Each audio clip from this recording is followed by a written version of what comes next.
Hi, everyone. I'm Dr. Katie Woodley, the natural pet doctor, your host for the Dog Gut Health Online Summit.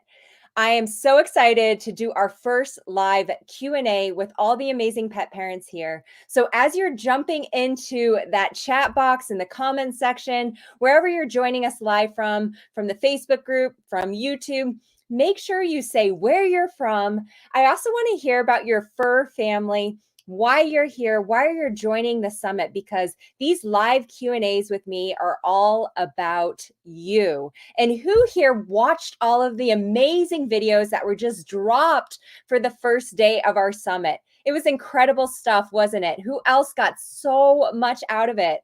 I see we've got Bookie from Florida. We have Leanne from Australia, which is fantastic. We're going on Friday night over here, Leanne. You're just getting your weekend started. We've got Cece from Florida. We've got Sharon from St. John, Indiana. I went to school in Indiana, so definitely I know that area very well. I love that, Bookie. You watched all the videos today.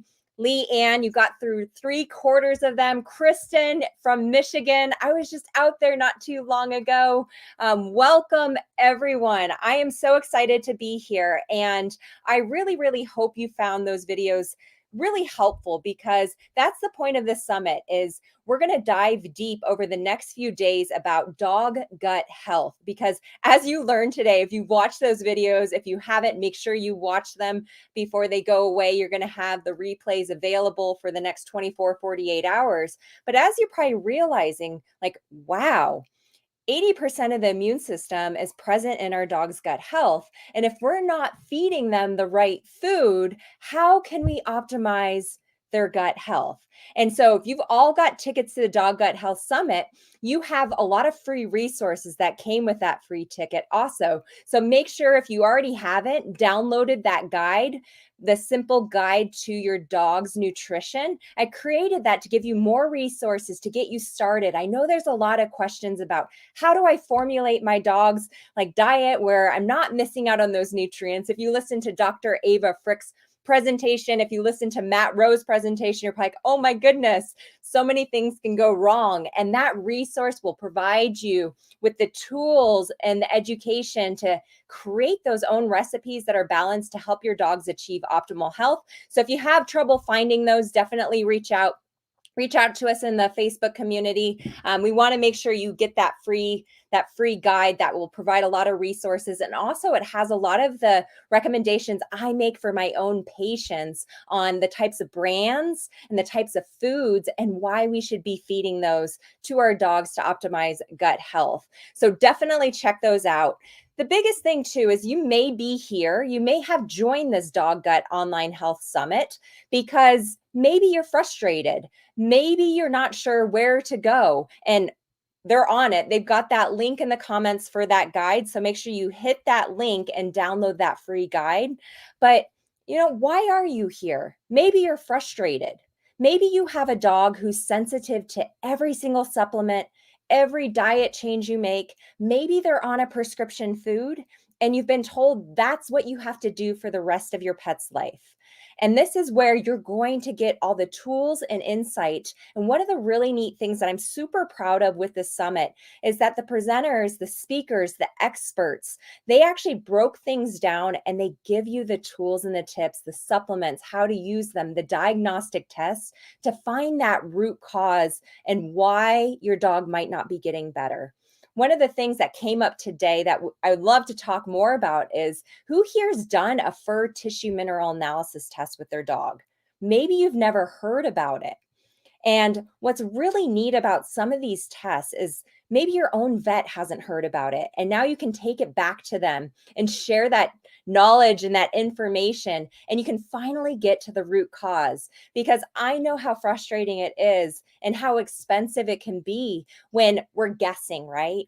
It's like taking mud and we're throwing it on the wall and we're trying to get it to stick. And that gets expensive. It gets frustrating. You might be in that vicious cycle of going back and forth to the vet clinic for the same issue and you're not getting anywhere. And then you think you are, and then all of a sudden, a few weeks later, you're right back at square one. So some of these tests are really going to delve a little bit deeper to figure out, especially with that fur tissue mineral analysis test, what's happening at that cellular level. And maybe my dog's itchy because he's low in zinc. Maybe they're anxious because they're low in those minerals of calcium, magnesium.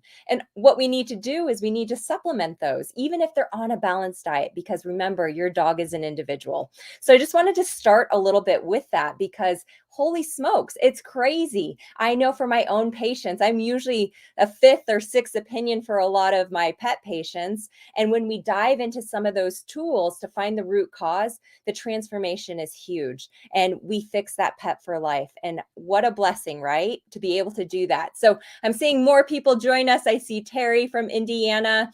I am so excited. You watched it all this morning. That's great. We have Sarah from Montreal.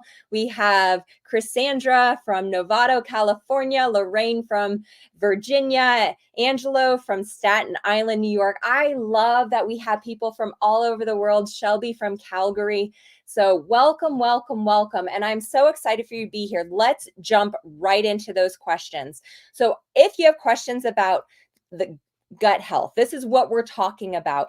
And what we want to do is I can't potentially answer specifics about your pet, but what we're going to talk about is maybe give you some tools and tips and supplements and other ideas about how to help your pet, or maybe ways to go back to your vet and say, oh, we never ran this. Maybe let's do that. So let's start with Bookie.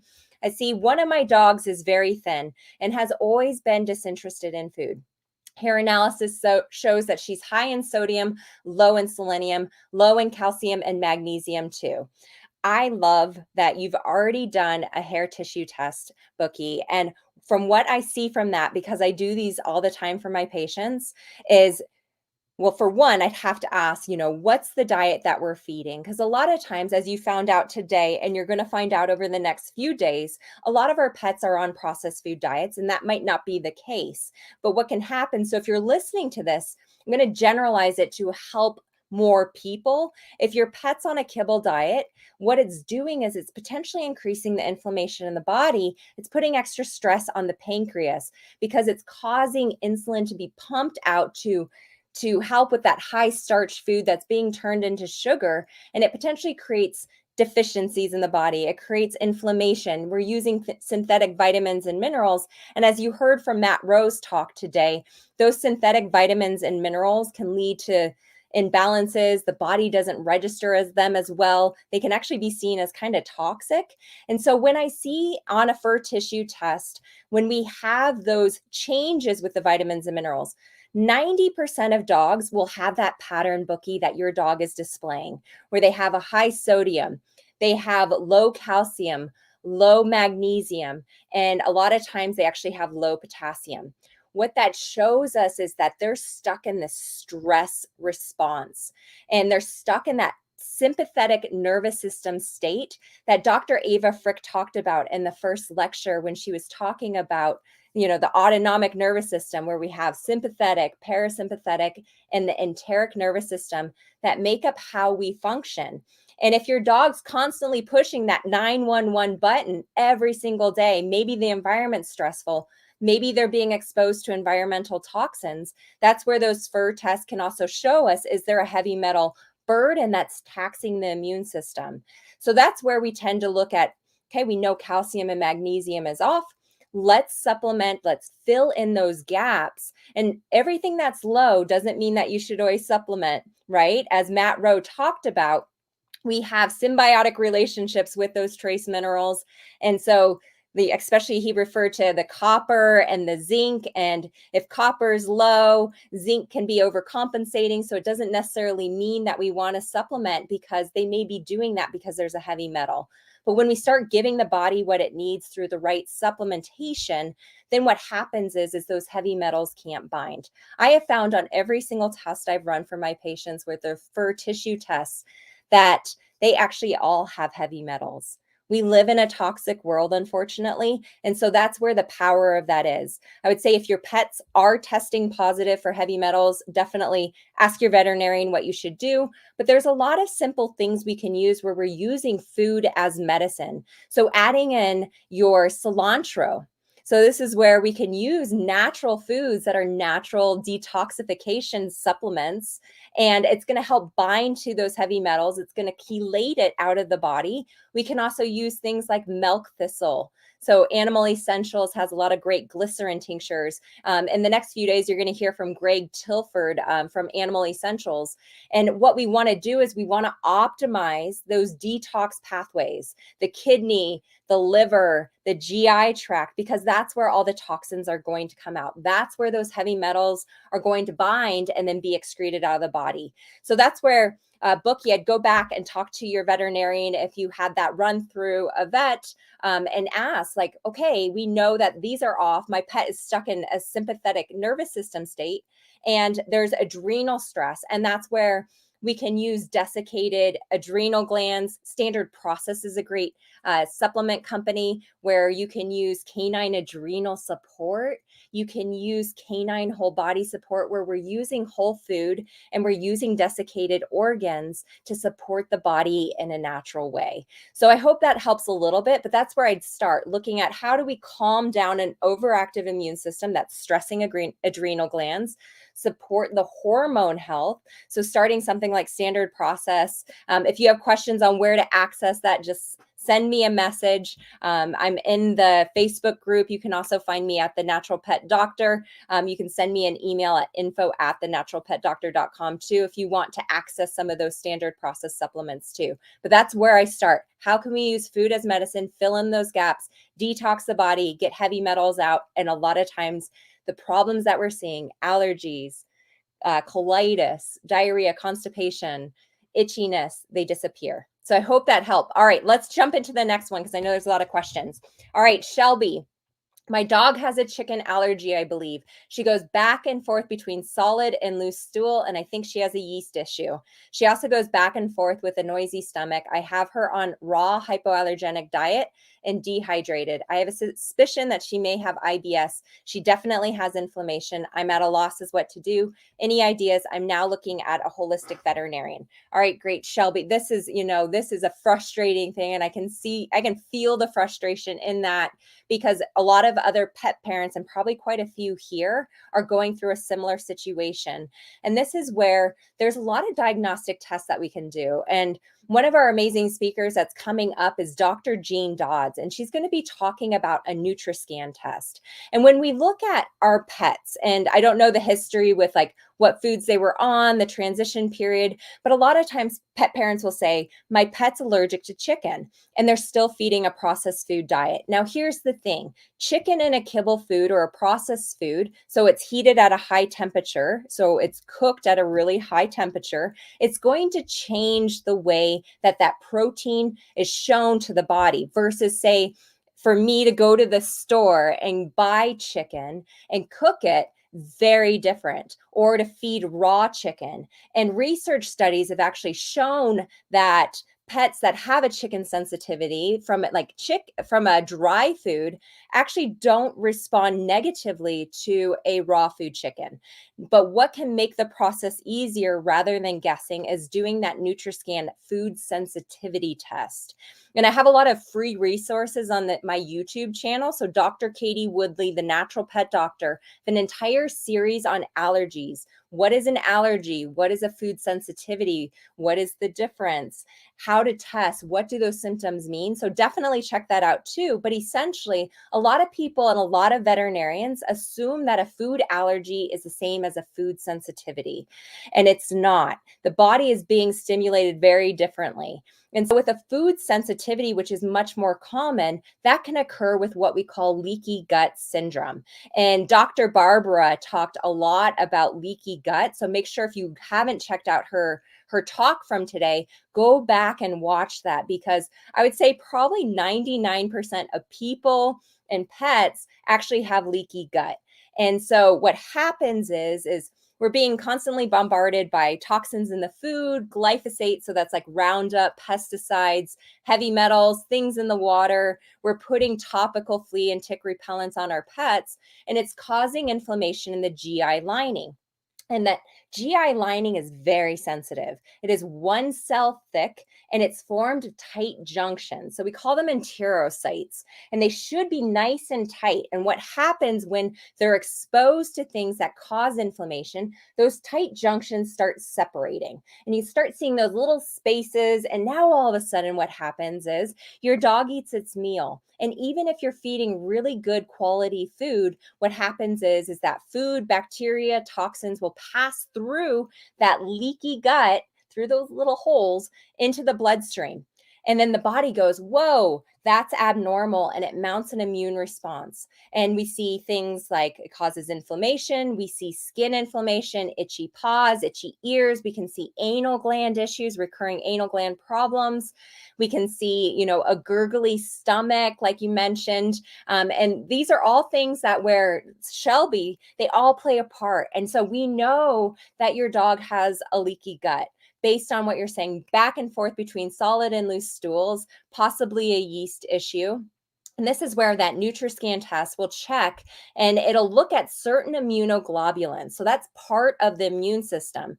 And if certain IgG immunoglobulins are elevated, that means that your pet is responding adversely to it. They're sensitive to it. Now, food sensitivities change all the time. So you'll see people say it's not worth testing.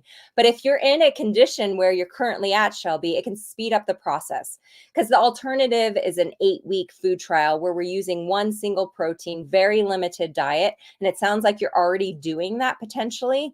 And so this will tell you like, oh, my pet's sensitive to turkey. And you can look at the ingredients or you can look at the foods that you're feeding if you're doing like a homemade meal, and you can avoid that and you can remove that. And then we can use things. So I always talk about like remove, restore, repair. And whenever we're talking about gut health, so we remove the things that are causing a problem. That's where Nutrascan's really powerful. Your fur tissue test also could be very powerful because I have a feeling, Shelby, your dog might be low in magnesium.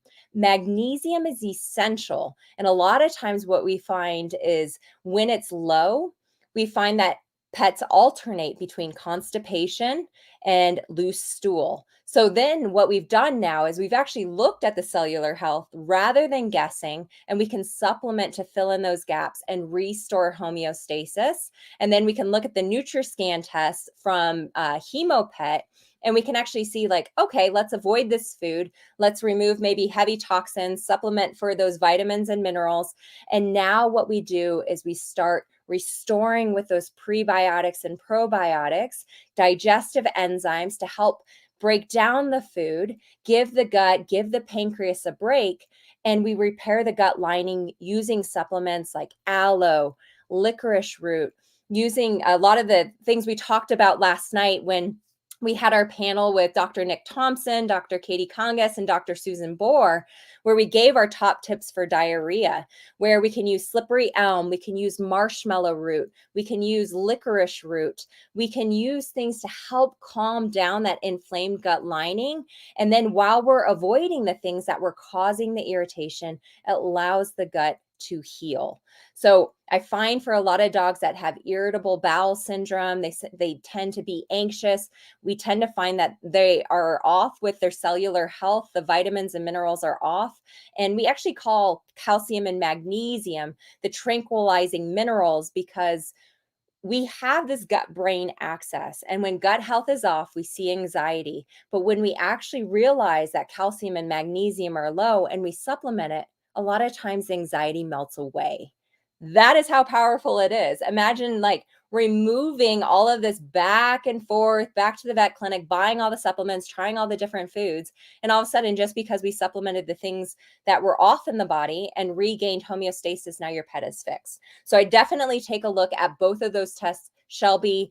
Partner with a holistic veterinarian. A lot of us do telehealth consultations for pet parents across the globe. You can go to the American Holistic Veterinary Medical Association, so ahvma.org.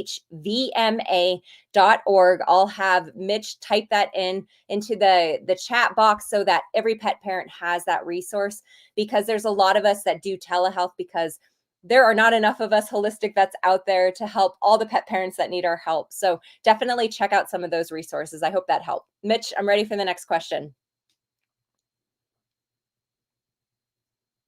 And I saw Christina, just really quick, just looking through the chat box. I see, what is the name for the test for leaky gut? So this is going to look at food sensitivities. That's going to be the Nutrascan test. Mitch, can you pop that back up, that question? I missed it. All right, thanks. Sarah, in your opinion, are supplemented probiotics, prebiotics, and digestive enzymes useful for dogs fed kibble or for dogs fed a species appropriate diet? This is a great question, and this depends on the pet.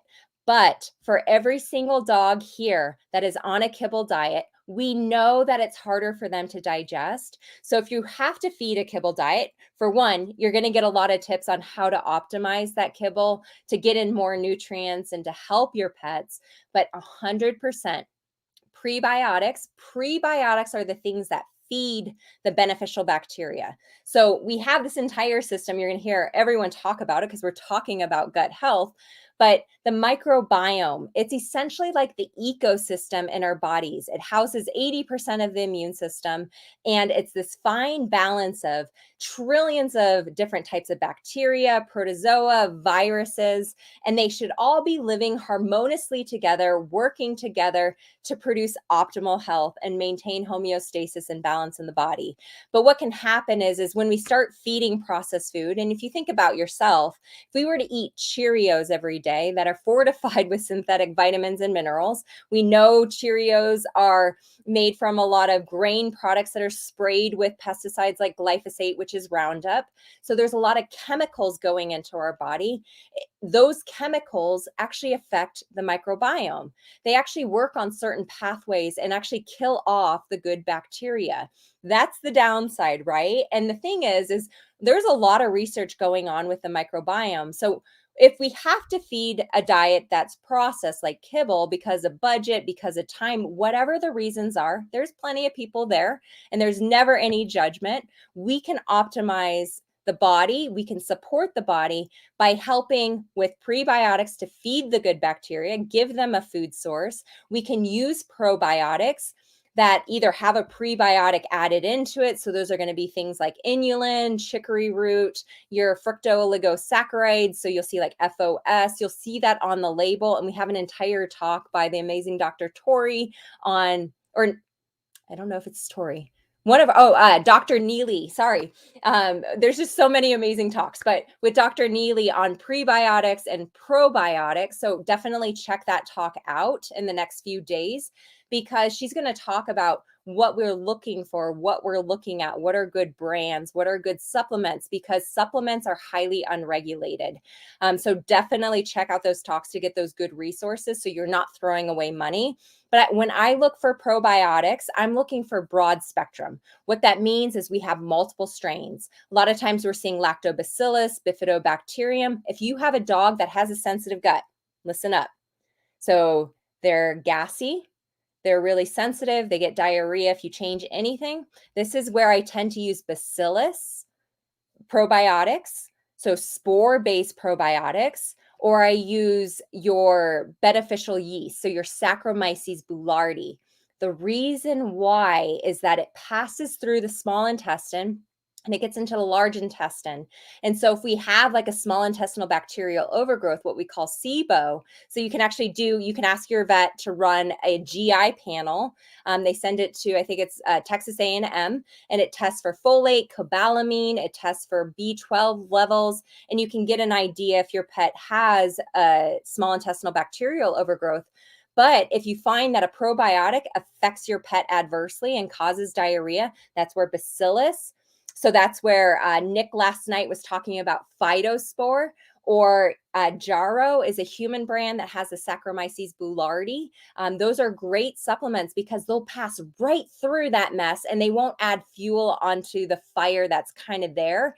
And then when it gets to the large intestine, it helps produce what we call postbiotics. So this is things like your B12 vitamins. So we're getting the production of short chain fatty acids, your butyrate, your propionate, and your acetate.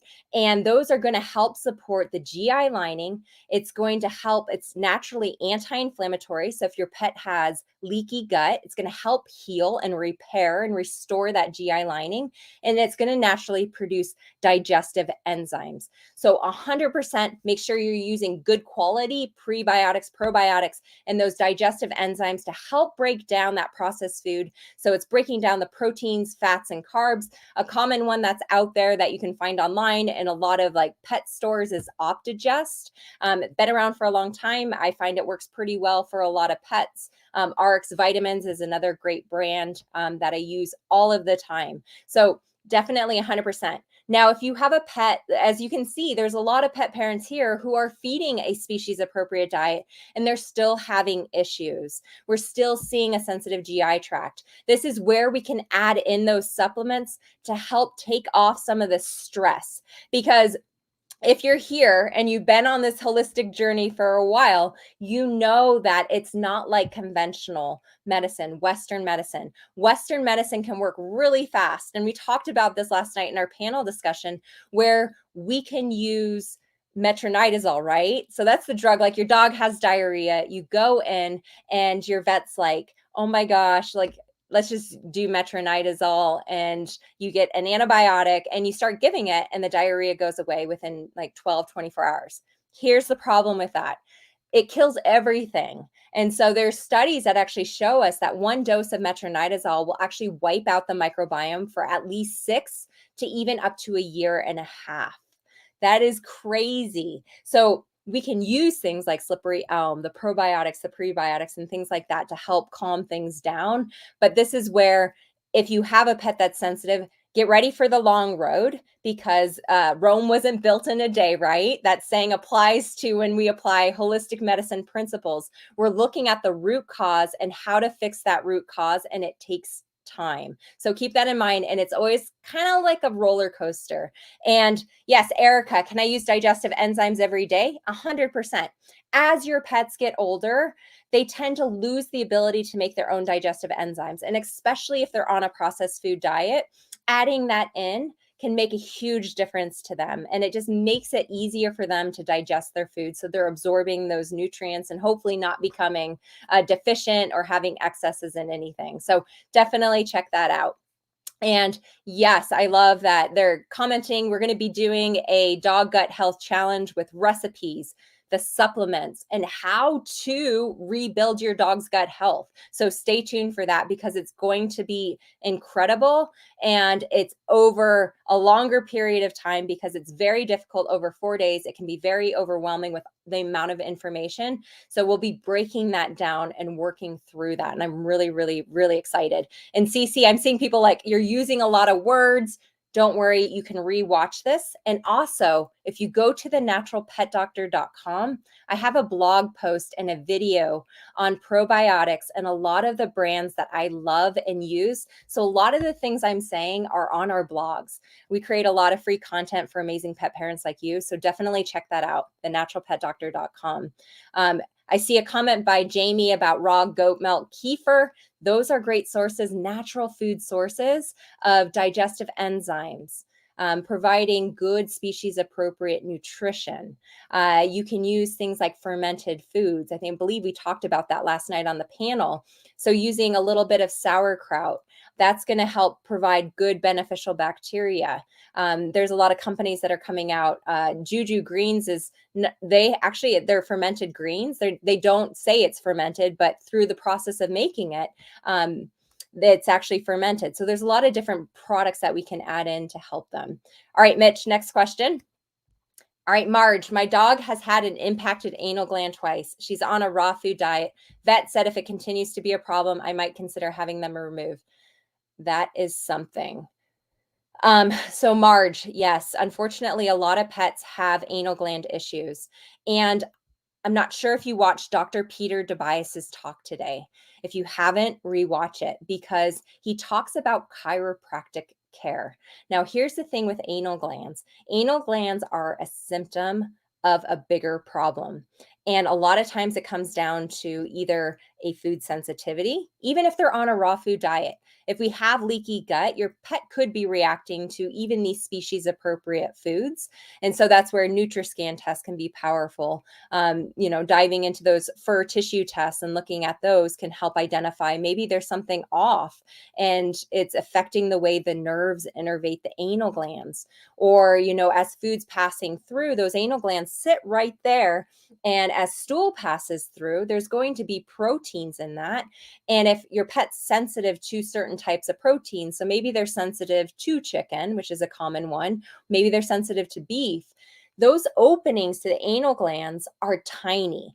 Any degree of inflammation will close that off and they won't be able to express naturally. So I'm always looking for, okay, well, why? Why are they getting blocked up? For one, making sure we're not dealing with like an anal gland tumor. So if it's only one side, making sure we're ruling that out. I'm seeing more and more anal gland carcinomas, unfortunately. We're seeing, pets over 10 years of age, dogs over 10 years of age, 1 in 2 will develop cancer. So making sure we're ruling that out, rule out a food sensitivity. But also, here's the thing.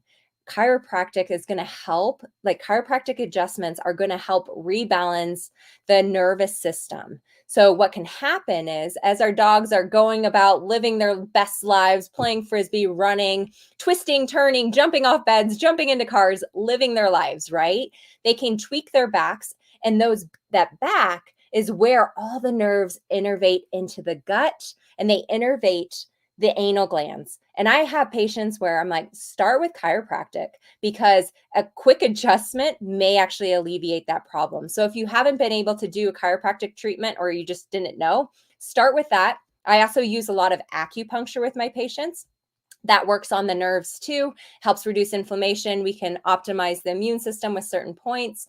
We get a better idea of like where deficiencies are, where imbalances are with Chinese medicine. And then also I use a lot of Chinese herbal medicine to help bring down inflammation and kind of regain some of that homeostasis. So I always say surgery is never reversible. However, there's a lot of different options that you can try first. And if that's not working, then okay, we can do surgery, remove the problem. However, I always say that root cause is still there. So if we didn't resolve the root cause, it could be still creating inflammation in the body, which is going to manifest as something different. So definitely check out those other things. Once again, I got a blog post on how to treat naturally anal gland problems. So check out thenaturalpetdoctor.com and head to our blog section. All right, next question, Mitch. All right, Cece, what's the number one cause of vomiting? Can a leaky gut cause this also? So leaky gut is a symptom of a problem. So for vomiting, it's hard to say what's the number one cause because, what breed are we talking about, right? Labs eat everything. They get like foreign body obstructions or they get into the garbage and then they start vomiting. Or you have like a beagle that's like sniffing along the ground or a basset hound or some other dog that's eating like the stool or they're scarfing up like the raccoon or not raccoon, but like rabbit poo. We have tons of rabbits in our neighborhood and like that's a delicacy for so many dogs. And then they get an upset tummy and then they vomit. So it just depends. I know Dr. Barbara talked a lot about GI issues and common causes for that. I would say if your pet is vomiting, it can definitely this can be a true emergency. There's a lot of reasons why. One of the biggest concerns would be, is there a foreign body obstruction? Or is there a stomach bloating problem? If your dog is happy, healthy, still wants to eat, even though we should be fasting them, but if they're happy, healthy, still energetic, and still engaging with you and acting normal, and they're only kind of vomiting every now and then, or they're having that bilious vomiting where they vomit if they go too long in between, then you can try a few different things on your own. But if your pet is not feeling good, if they don't want to eat, if they're really, really lethargic, they're not responsive, or they're retching and they're not bringing anything up, you need to take them to the ER because especially if they have a foreign body obstruction or a twisted bloated stomach, so what we call a GDV, they can die from that. So keep that in mind. And a lot of the supplements that you're going to hear about and that I talk about, so things like slippery elm and aloe and your digestive enzymes, if there's irritation in the GI tract, so whether it's in the stomach, whether it's in the small intestine, whether it's in the large intestine, whether it's in the esophagus, a lot of these things are going to help soothe and calm down inflammation regardless of where it's at. One of the other causes that's commonly misdiagnosed as vomiting is regurgitation. And this is where your dog immediately brings up food and you don't hear that retching noise. We all know the retching noise. It should be an alarm sound, right? You know, you hear the cat retching or you hear the dog, and like you never move as fast as you do when you hear the retching. And because they're usually on carpet or a rug or, you know, something that's going to get messed up when they vomit all over it.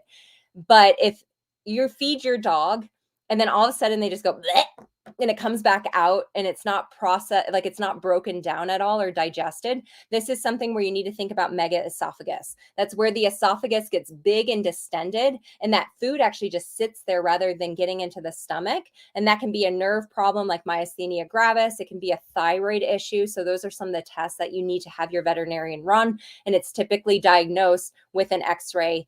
So keep that in mind. There's different things, like there's a big difference between regurgitation versus vomiting. All right, next question, Mitch. All right, Christina, what about colostrum powder to support GI? 100% yes. Now, here's my disclaimer with colostrum. Some pets who are sensitive to dairy products are sensitive to colostrum. So if you have a sensitive pet, I always say, even if you're going off of the labels on the back of the brand, if you're using pet products, start with less. Start small. I have so many patients where we're starting very small and we're working our way up, adding one thing in at a time. Don't add 15 things at once. And why is your pet on 15 things would be my question. So start small when you're adding these in. Colostrum provides amazing immunoglobulins that help support healing leaky gut, support the immune system. I actually take it twice a day because it makes me feel really good. I noticed a huge difference when I was taking it. I came off of it. Now I add it into my cat's raw food. We used it for our German Shepherd Finn. We would add it into his homemade food. And it doesn't taste bad. That's the great thing. So if you have a dog that's having like diarrhea or GI upset, a lot of times you can do a bone broth. You make your own. And then you can also add in things like your slippery elm. You could add in a little bit of colostrum. And what you're doing is you're healing and repairing that gut lining. So 100%. I love colostrum. Now, here's the thing.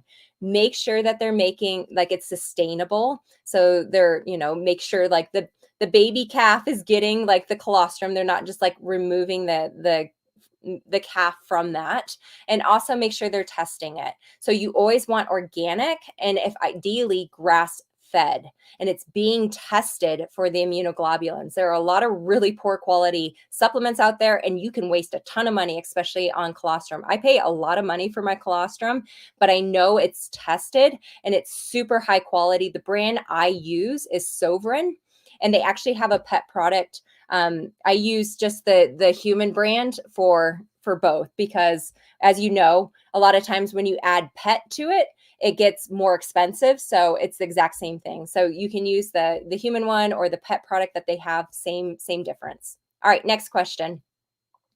Patty, can you talk about acute inflammatory issues like protein losing enteropathies? Yes, Patty, this is a frustrating disease and it's really hard. And what I find is that a lot of these pets are put on really limited protein diets. Now, here's the thing with protein losing enteropathies. So a lot of times it can come along with other autoimmune diseases like inflammatory bowel disease, and that gut lining is so inflamed that we're actually losing protein. We're not able to absorb it. It's just your pet's constantly low, and we'll see it on blood work. We'll see total proteins are low, globulins are low, albumin might be low, and it can get really dangerously low where we actually start seeing fluid building up in the tissues. So it can be a huge problem. And what I find is, especially if these pets are on a poor quality, low protein diet, it makes it worse. And the reason why is that the body's already in a protein deficit, meaning they're not getting enough protein.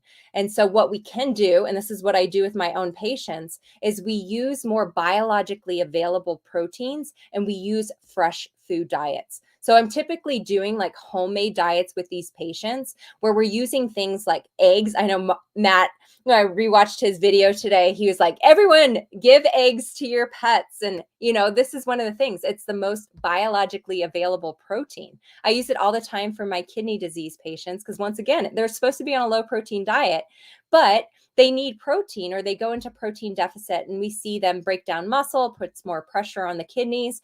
And this is the thing with the protein losing enteropathies. How do we support gut health? How do we heal that leaky gut? How do we calm down an overactive immune system? And so that's where we're using a lot of these products. I use a lot of chamomile tea to help calm down inflammation. It's also very soothing, and it also helps with anxiety. I love using teas for my patients because, for one, most of people here have tea, and a lot of times chamomile tea, because it may be what you drink before you go to bed at night. And we can add it into your pet's food and it doesn't taste bad. And we know a lot of these pets have anxiety too. But what I would say 100% for those patients that have that PLE condition or any condition that you're just battling, do that for a tissue test, because I guarantee you there will be imbalances. And if you find heavy metals, if you're able to detox those out of the body, you may find that you heal the gut and you don't have that problem anymore. And a lot of these pets are on immunosuppressives, they're on steroids, they're maxed out on conventional drugs, which are also contributing to the problem. Did you know that when your pet is on chronic steroids, so prednisone, prednisolone, it puts them into a deficit. It actually binds to calcium and will lower the amount of calcium available to the body. So a lot of these patients, and I have a dog that has severe inflammatory bowel disease, and we just got the test results back, high in heavy metals and super low in calcium, magnesium, potassium, zinc, copper, manganese. And now we know the things to supplement so that we can start healing the body. So definitely check that out. All right, next question, Mitch. Suzanne, my dog has pancreatitis and I was told a high protein or fat diet will make it worse. Is it possible to do raw food but not go over the low protein they recommend? I think, Suzanne, you mean the low fat they recommend. So protein should not be a problem for pancreatitis. So pancreatitis typically occurs and is a huge problem, especially when pets are on processed food diets. The reason why is that the processing of the omega-3s or the fats that are in that food become rancid really quickly. Disgusting, right? So think about that bag of food.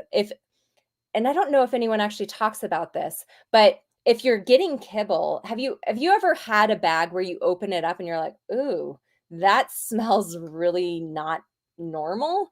And that's actually rancid fats. So the way that pet food companies make your pet want to eat the kibble is they will afterwards spray animal fat on the kibble to make it taste better. But the problem is, as soon as those fats are exposed to oxygen, so when you open the bag, then they start oxidizing and they can become rancid very quickly. And this is why I say don't get huge bags. Yes, it's easier, you go to the pet store less, but the chance of that bottom of that bag going rancid is super high. And then we're increasing inflammation, oxidation in the body, not good things for your pet. So with pancreatitis, a lot of times these pets have been on a processed food diet, and I'm not sure what Suzanne's been feeding, but that's something to think about if you're in a similar situation. Raw food diets are like the freshest. Now, here's the thing. Sometimes though, and I go back to a Chinese medicine background, we call it the spleen. Spleen is digestion. Qi is energy. And we make qi, we make blood from the food. And a lot of these pets are what we call spleen qi deficient. And their digestive tract is working overtime. There's a lot of inflammation. Raw food is very cooling energetically. You'll hear this with Dr. Susan Bohr, the energetics of different types of foods. And these pets may not be able to transition to a raw diet. So if you are going from a processed food diet, I always go through phases because they can be really sensitive. So going from kibble to either like a fresh food, homemade or pre-made brand like Chi Dog, which you'll see a lot of since they're a sponsor of our summit, amazing quality food. And then going to a raw diet. I'm using probiotics, prebiotics, and especially digestive enzymes because those are going to help the pancreas relax, take a break, breathe. And then the thing is that I still use real fats because we need fats for our cells. The cell wall is made up of lipids. Those are fats. So we don't want your pet to become deficient in essential fatty acids. They are essential for optimal cellular health. So when we use real food that hasn't been cooked at high, or real oils that haven't been cooked at high heat temperatures, so things like flaxseed, your green lip mussel, because they have a natural anti-inflammatory effect that actually helps heal some of the pancreatitis cases. But 100%, I never rule out raw for inflammatory bowel disease, pancreatitis, allergies. If we can get your pet there, fantastic. Now, if your pet's older, so older dogs sometimes don't tolerate raw. I think Susan talked about this last night on our panel discussion, and it's just because their digestive fire is lower and they need a little bit extra help. And when we lightly cook the food, it makes it easier to break down. So keep that in mind. All right, next question, Mitch. Barbara, I have an 11-month-old with mild dysbiosis who is super picky, refuses to eat anything but proteins, refuses greens. Any suggestions on how to get vital nutrients in him? Can I add a bit of sea salt for flavor? He's on the second round of fecal pills and Spoulardi. So Barbara, that's frustrating. An 11-month-old, I would do for a tissue test, hands down. I'd be looking at where imbalances, especially in a young dog that's not necessarily done growing, especially with picky pets. I don't know what diet you're feeding. So I'd look at transitioning over to a fresh food diet, whether that's pre-made or working with someone to get a balanced diet made for you if you want to do home cooked diets. The biggest thing I find with your vegetables, now dogs do not have a requirement for carbohydrates. So they do just fine on fats and a high protein diet. And then we're adding in things like bone or making sure there's a calcium source. And a lot of times we're adding in the organ meats for the vitamins and minerals. So those are going to be adding in the things like the iron, the copper, the zinc, those essential vitamins and minerals that they need. When we start adding in vegetables, we're doing it because we're adding them in for the phytonutrient content. So they're highly antioxidant. I find that some dogs, and you may have already tried this, but when I blend things or I blend it and I mix it with canned meat baby food, I tell you what, this thing is a game changer. And I use it for a lot of my acupuncture patients and they love it.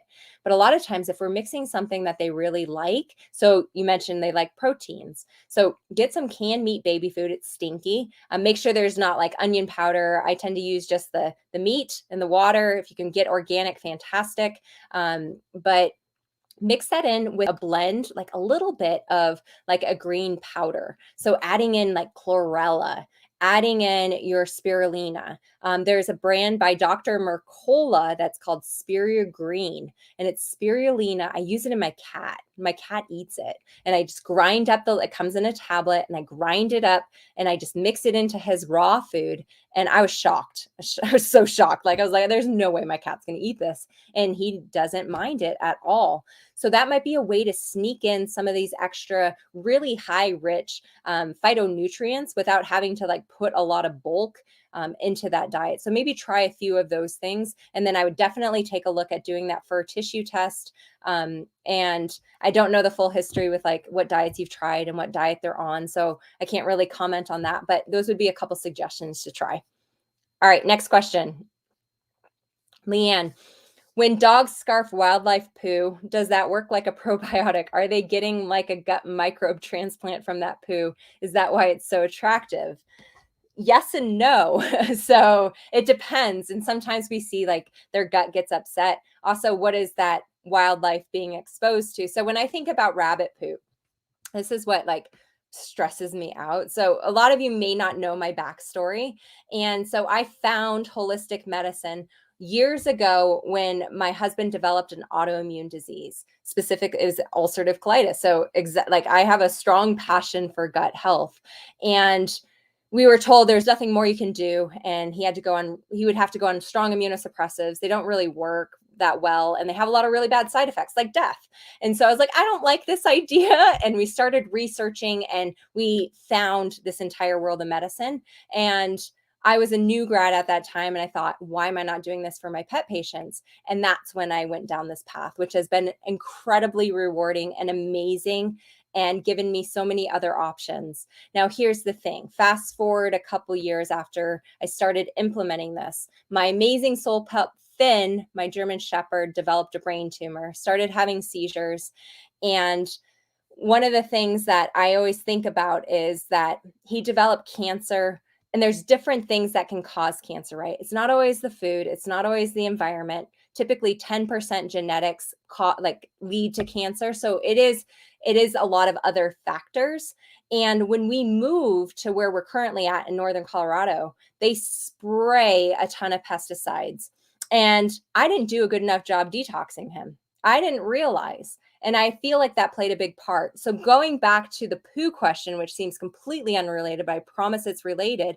I think about the rabbits eating the grass. And I know we don't spray, we don't use any of those chemicals, but all our neighbors do. The city does. And I think about, what are these rabbits eating? They're ingesting glyphosate and they're pooping it out. It's in the poop. And so when I think about like my pets eating the poop, I'm like, it's another source of chemicals. And so we have to think about that. When we look at the fecal transplant therapies that are becoming really popular, and Dr. Margot Roman has an entire talk on fecal transplant therapy. Her interview is so fascinating and amazing.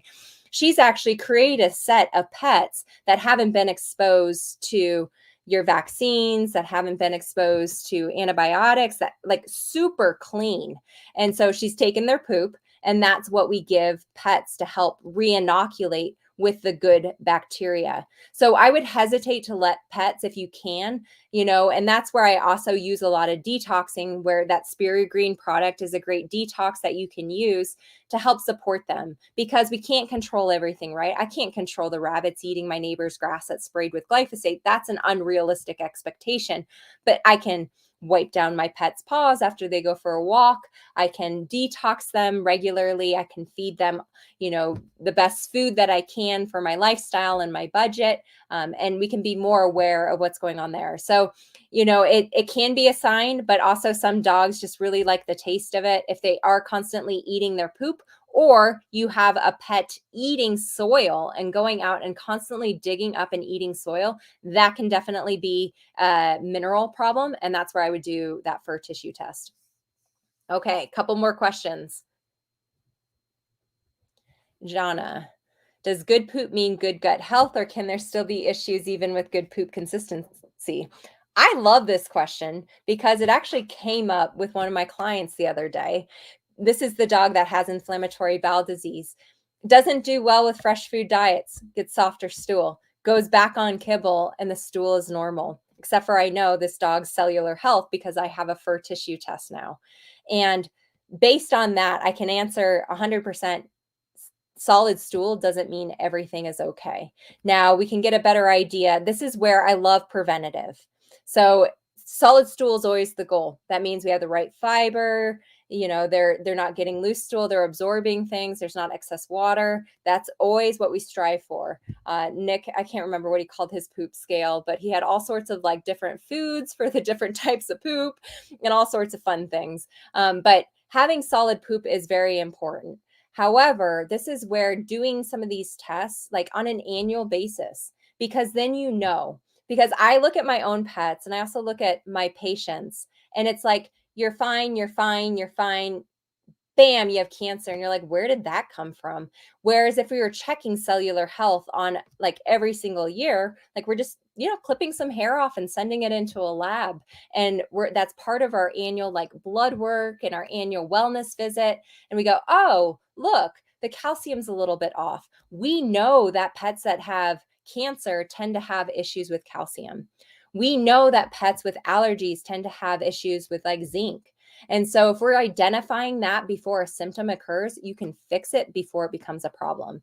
So yes, we want the stool to be solid, but I'd still be doing these tests. Now, you don't necessarily need to be doing the Nutrascan. I think doing the animal biome test is really helpful, and it's interesting because you can identify like what strains of bacteria does my dog's gut have, which can make it super interesting. All right, next question.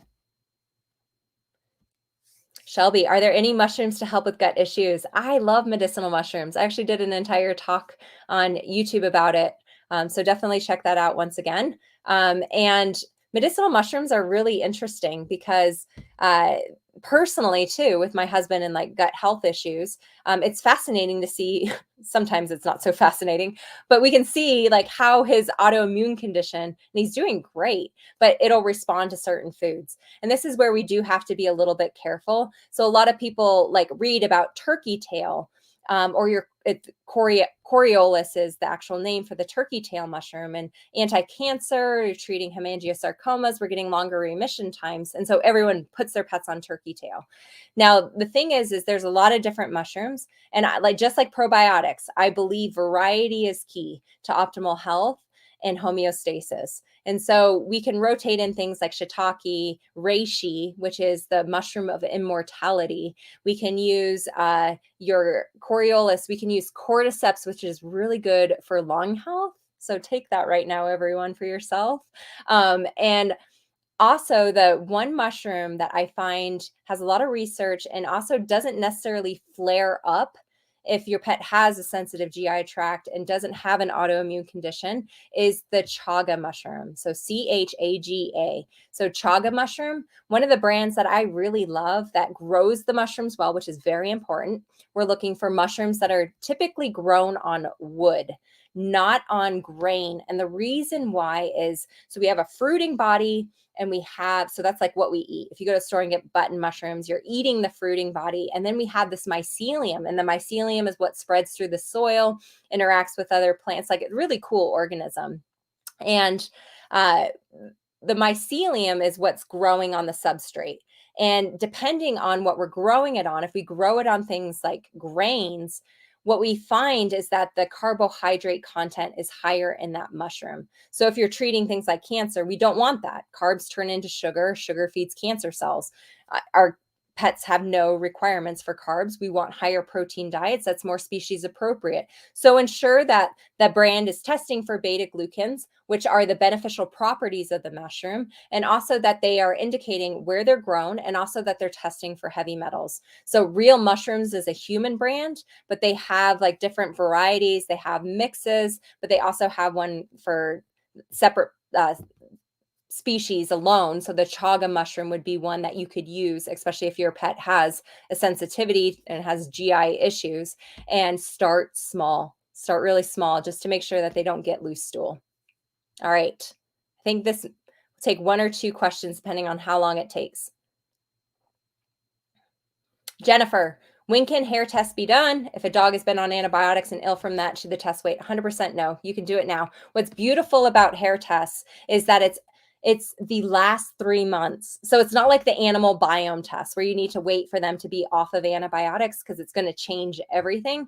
The fur test, when you're taking a sample of hair, the way that the hair is formed from the hair follicle, we're getting 3 months worth of cells. And so that's where it's so much more beneficial than, say, if you're taking a blood test sample that's going to change based on what that pet ate in the last 24 hours. So it's not very reflective of what's going on at a cellular level. So if your pet's going through a condition, definitely get that fur tissue test done. A lot of great companies, we run that for pet parents worldwide. What I love about it is it doesn't degrade. So we have pet parents sending us fur samples from, India, from the UK, and they just mail it and we send it to our lab, and then we analyze it for them and tell them what supplements we need to use, what diets we need to adjust, and it makes a huge difference. So 100% do not wait to do a fur tissue test. And then that way you can get them started onto something and figure out, okay, well, why did they need antibiotics in the first place? What was the root problem? Why did this happen? And resolve it. All right, next question. Debbie, will the antibiotic fluconazole have any side effects on the gut? So that's actually an antifungal. So I'm guessing they're treating maybe a Malassezia infection or something else. And 100%, it will have 100% effect on gut health. Any medication will affect gut health. When we look at that, so I talked about that ecosystem. towards the beginning. So our microbiome is like an ecosystem. It's not just bacteria. So if we are using antifungal medications, there's still yeast. There's beneficial yeast. It's like the Saccharomyces. Boulardii is a beneficial yeast that we can use to help restore optimal gut health for our pets. And so that's where I use, if we're having to give a medication, I'm not against medications. There is a time and a place for conventional meds, and pets need them at times. But here's the thing, we can be supporting gut health while we're using these medications. So that's where using your bacillus probiotics, so things like phytospore or megaspore, we can use your beneficial yeast, your Saccharomyces. Those aren't going to be killed by what you're giving, and they're going to hopefully keep up with the destruction that's occurring from the medication you do have to give to help resolve the issue. And then that way it's not such like a downward spiral that you have to climb back up from. So definitely keep that in mind. Any type of drug a lot is contributing to that leaky gut condition and can affect the microbiome. It is very sensitive. That's why this entire topic is so powerful. And I'm going to finish there because we're going to be doing this for the next 3 days. And tomorrow I'm going to be joined by one of our speakers, and Dr. Odette Suter is really fascinating because she's going to be talking about like more of the neurological function. And I think you're going to find it really, really helpful. So make sure you watch at least her presentation tomorrow, because she's going to be here live with me answering questions. And we're going to be talking back and forth about different treatment protocols and how we approach different things, because keep in mind, we all do different modalities. That's the cool thing about holistic medicine. And that's why I always want to say, if you're feeling hopeless, if you're feeling lost, if you feel like there's nothing more you can do, we can give you hope again, because there's chiropractic, there's so many different things. And there's just so many different ways that we can treat and optimize gut health. And maybe your vet just doesn't know about it. So keep that in mind. Join us tomorrow at 6 p.m. Eastern Standard Time with Dr. Odette. She'll be joining me live, and I look forward to seeing every single one of you tomorrow. Hopefully, let me know how you love the talks so far. Comment in our Facebook group. There's amazing community in there. I am loving the engagement. I'm trying to jump in there as much as I can, answer questions, and keep it up, because I tell you what, I get goosebumps right now thinking about the content that's coming your way over the next few days. It makes me excited as a holistic veterinarian, and I know it's going to help you and empower you with the tools and education you need to get your pets to the right place. So once again, I'm Dr. Katie Woodley, the Natural Pet Doctor. If you have questions, drop them in that Facebook community, and I'll see you all tomorrow once again, 6 p.m. Eastern Standard Time. Have a great rest of your evening. Take care.